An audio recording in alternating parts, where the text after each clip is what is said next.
High in the mountains, where the air is thin and the silence is so profound it feels like a heavy, comforting blanket, the world moves at a different rhythm.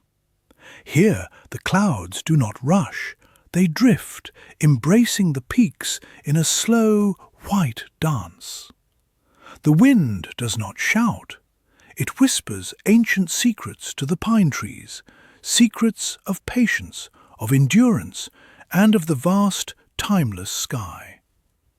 To breathe here is to drink from a cup of pure clarity.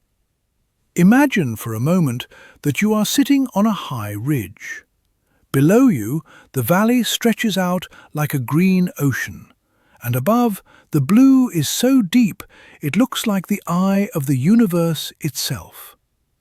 In this space, the noise of the world fades away. The anxious beating of the heart slows down to match the rhythm of the earth. There is no past here, no future. There is only the eternal now, resting in the palm of the mountain. It is in this landscape of stillness that our story begins. It is a story about the burdens we carry, not on our backs, but in our minds. It is a story about the illusion of the blocked path. Along a winding, dusty trail that snaked its way toward a remote monastery, a traveller was walking. He was a man of the world below, a man accustomed to straight roads, precise schedules, and predictable outcomes. But the mountains do not care for schedules. His face was etched with frustration. His boots were covered in dust, but his spirit was covered in something heavier, the soot of constant complaint. He felt that life was a conspiracy against him.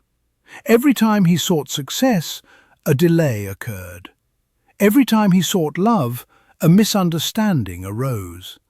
And now, on this pilgrimage he had hoped would bring him peace, the road was rugged, steep, and difficult. He walked with his head down, counting every stumble, his internal dialogue a roaring fire of grievances.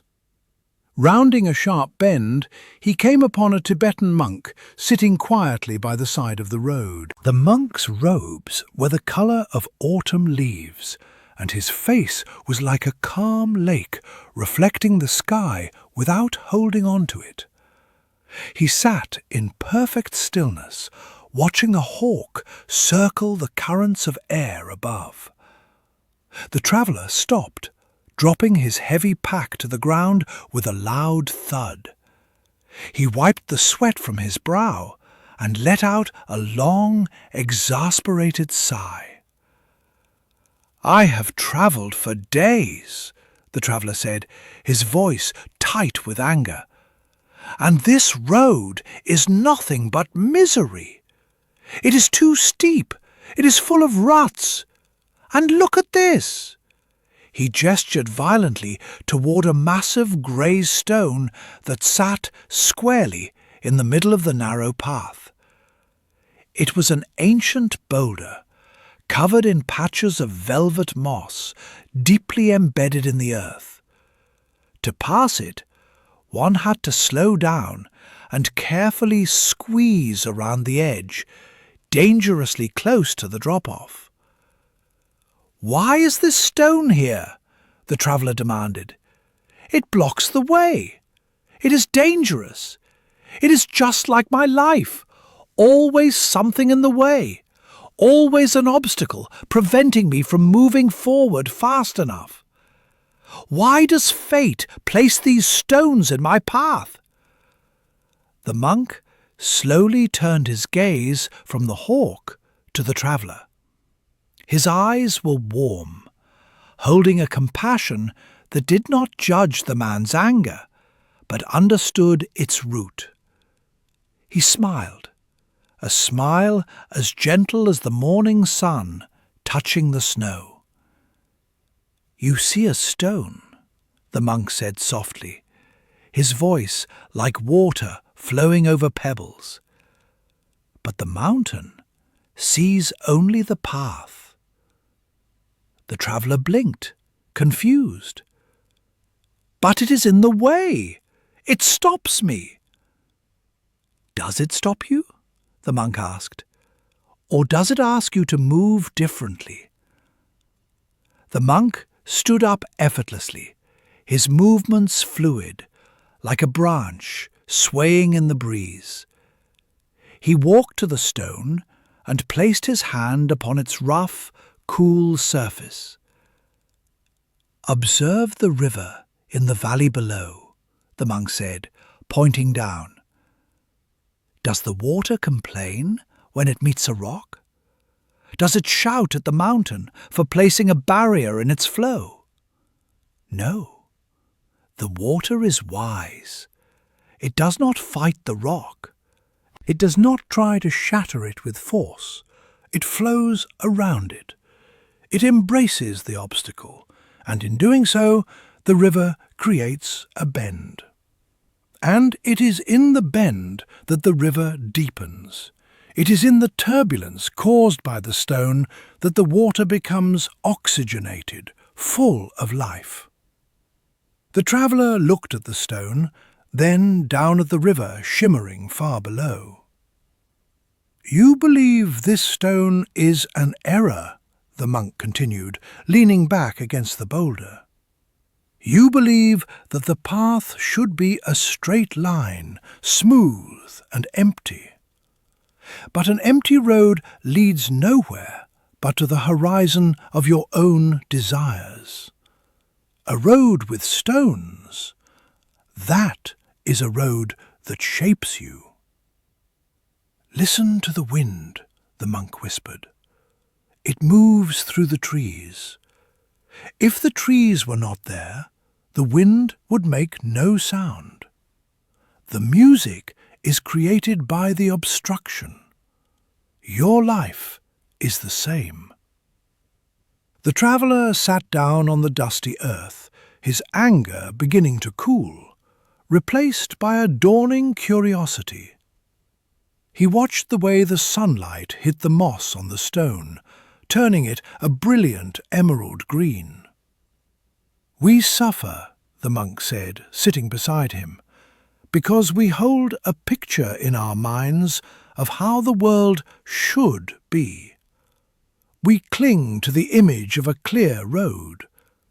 When reality presents a stone, we crash against it, not because the stone is evil, but because we refuse to turn.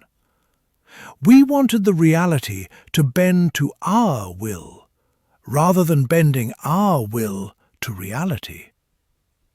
This is the great illusion of control. We think that freedom means the absence of obstacles. But true freedom is the ability to navigate the obstacles with a quiet heart." "Consider this," the monk said, closing his eyes. "When you stop fighting the stone becomes part of the scenery. When you stop looking for the end of the road, the ground beneath your feet becomes enough. When you stop holding on to how it should be, you see how it is, and it is beautiful." "But how do I accept the difficulties?" the traveller asked, his voice trembling now. "How do I accept the stones that hurt?" "By realizing they are not separate from the path," the monk replied. "The stone is the path. Without this stone, the road would not curve. Without the curve, you would not have stopped here. Without stopping, you would not have met me. Without meeting me, you would not have heard the wind. The obstacle did not block the way. The obstacle created the way. When you let go of the desire for the road to be easy, it becomes interesting," the monk said. "When you stop holding on to your plan, the universe's plan can unfold. When you stop looking for the destination, you find the journey. The traveler looked at the massive stone again. He saw the way the roots of a small blue flower had found a crack in the granite, blooming fiercely in the shelter of the rock. The stone provided shade. The stone provided strength. The stone forced the traveler to slow down, to breathe, to look. He realized that his exhaustion came not from the walking, but from the resisting. He had been pushing against the universe, trying to shove the stones aside with his mind. "Be like the water," the monk whispered, his voice fading into the sound of the breeze. Soft, yet unstoppable. Yielding, yet constant. The water does not break the stone by force, but by persistence and fluidity. Let your life flow around the hard places. Do not harden yourself against them. Soften, for what is hard will break, but what is soft will survive. The traveler took a deep breath. He inhaled the scent of pine and damp earth. He exhaled his frustration, watching it dissolve like mist in the morning sun. He stood up, picked up his pack, and looked at the stone. He did not kick it. He did not curse it. He reached out and touched it, feeling its ancient, grounding presence. "Thank you," he whispered to the stone. He stepped carefully around it, feeling the thrill of the narrow edge, the awareness of his own balance, the presence of the moment. The path continued, winding, difficult, and magnificent. He walked on, no longer a victim of the road, but a part of it. Life will always place stones on your road. Some will be small pebbles. Some will be boulders that seem to block out the sky. Do not waste your energy wishing they were not there. Do not weep because the road is not straight. The stone is there to teach you to flow. The wall is there to teach you to climb. The silence is there to teach you to hear.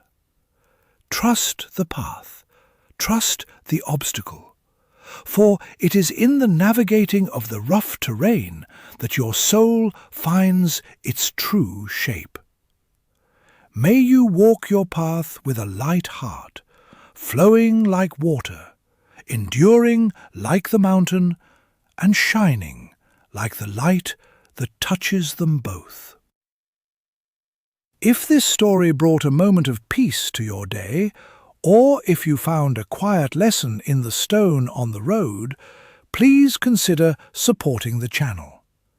Your support helps us share this wisdom and silence with others who are walking their own winding paths. Be well.